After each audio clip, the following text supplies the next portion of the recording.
नमस्कार दोस्तों। पंडित मदन मोहन मालवीय तो बड़े प्रसिद्ध महापुरुष हो चुके हैं हमारे भारत के। तो उनको बनारस हिंदू यूनिवर्सिटी बनारस विश्वविद्यालय, हिंदू विश्वविद्यालय, इसकी स्थापना करनी थी। वैसे वो फ्रीडम फाइटर है और बहुत बड़ा योगदान है उनका भारतीय इतिहास में।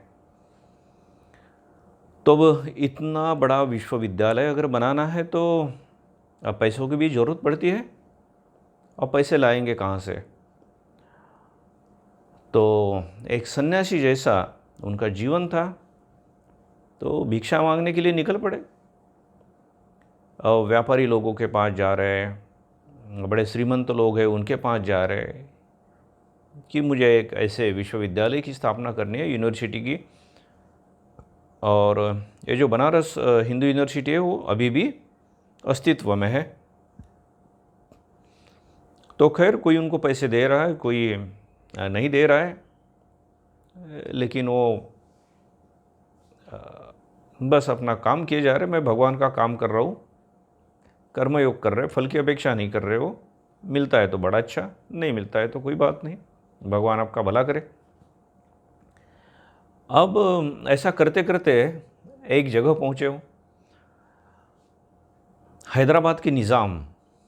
अब आप लोगों को भी आश्चर्य लगेगा कि अरे हिंदू यूनिवर्सिटी बना रहे और हैदराबाद के निज़ाम के पास गए।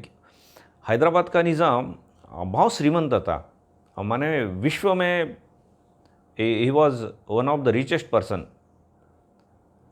तो गए और उनको बताया कि मुझे ऐसे ऐसे एक हिंदू यूनिवर्सिटी बनानी है। अब ना उनको बड़ा गुस्सा आ गया निज़ाम को, इसकी हिम्मत कैसे हुई मुझे डोनेशन मांगने की, और वो भी हिंदू यूनिवर्सिटी के लिए।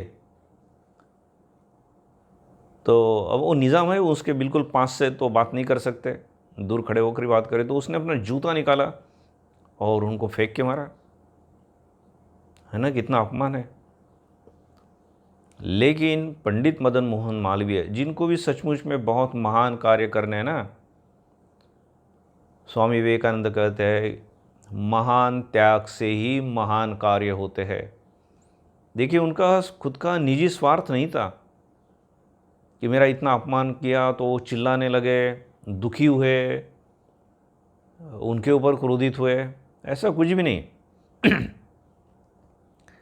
उन्होंने वो जूता उठा लिया और दरबार से निकल गए और मार्केट में गए और वहाँ बोल रहे कि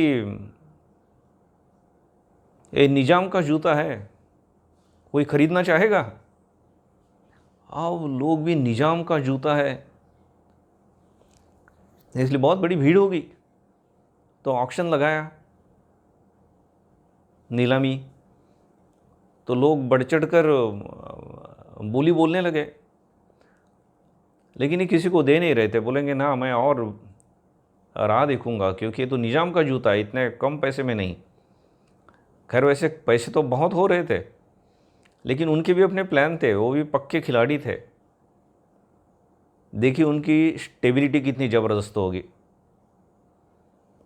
और ये बात निजाम तक पहुंच गई। उसको लगा अरे यार ये कोई जूता मेरा खरीद लेगा, उस जूते का मालूम नहीं क्या करेगा, अपमान करेगा, क्या करेगा, लेकिन उससे मेरा अपमान होगा।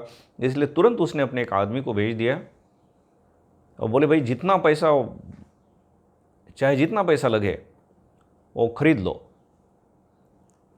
और शायद मालवीय भी समझ गए कि कौन बंदा आया है अभी, और बहुत बड़ी कीमत देकर उन्होंने उसको जूता दे दिया। तो देखिए इस बात से कितनी सारी बातें सीख सकते हैं ना, कि हमारे देश के लिए, हमारी संस्कृति के लिए कुछ करना है तो अपमान भी सहन करना पड़ता है।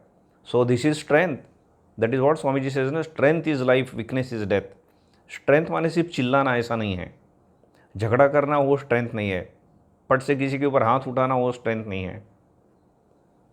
फिर स्वामी विवेकानंद का दूसरा वाक्य हमने देखा, महान त्याग से ही महान कार्य होते हैं। देखिए उन्होंने अपना ईगो वगैरह सब बाजू में रखा, उनका निजी स्वार्थ नहीं था। और स्टेबिलिटी उनकी क्या ज़बरदस्त थी। और सबसे महत्व का पॉइंट, निगेटिव परिस्थिति को भी पॉजिटिव परिस्थिति में बदलना हमें आना चाहिए। परिस्थिति कितनी हमारी फेवर में है वो मायने नहीं रखता, उस परिस्थिति का हम उपयोग कैसा कर सकते हैं वो ज़्यादा महत्व का है। आपके हाथ में कौन से कार्ड है वो उतना महत्व का नहीं, उस कार्ड को आप कैसा खेलते हैं वो महत्व का है। तो मुझे लगता है इतना पर्याप्त हो चुका है।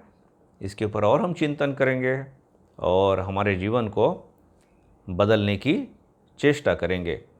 तो ये वीडियो अगर आपको पसंद आता है तो सबके साथ शेयर कीजिए, लाइक कीजिए, जिससे आपके पास नए नए वीडियो आते रहे ऐसे ही, और दूसरों का भी कल्याण होते रहे। आप सब लोगों के लिए मैं प्रार्थना करता हूँ। धन्यवाद।